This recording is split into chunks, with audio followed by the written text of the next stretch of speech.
There is a day that is unlike any other day. There is a moment that is unlike any other moment.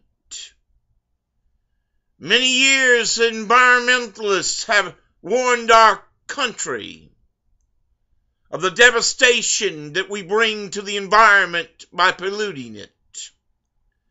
And for years we called them environmental nuts and criticized them for slowing down progress, for standing in the way of jobs and the creation of work for people. But soon we learned that what they said was true and sound. And now that there are many that look back over the warnings, and there is a new group of people warning us now of a spiritual pollution, devastating our nation with dishonesty, with the inability of our own nation to trust its own people.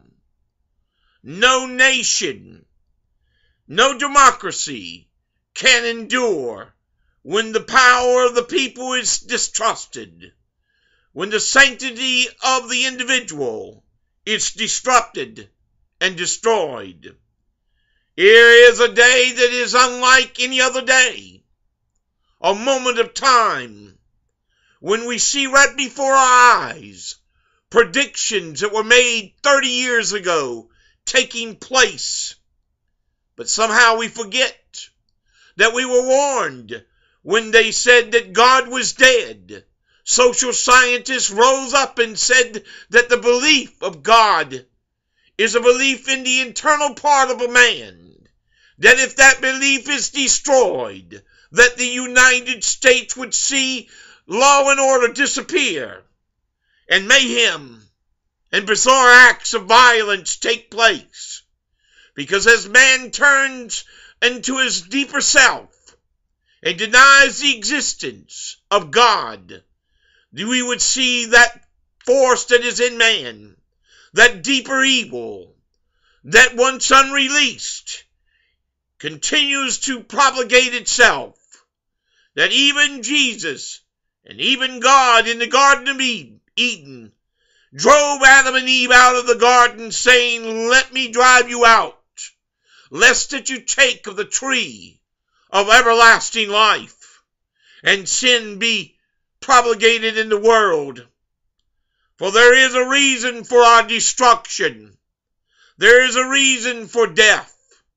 It is to cleanse the earth of those minds so filled with vileness that they infect the heart of other men. It is sadness that comes upon me this day as I see the fulfillment of these tragic events, that these are marks of the destruction of the will of man to serve his God. They are destructions of our ability as a society to control itself. Freedom and liberty are actualities of a destiny of a people that have self-control and discipline over themselves and do not need to be forced to do anything, but choose to obey the law because it is their duty as citizens. What is happening to our country?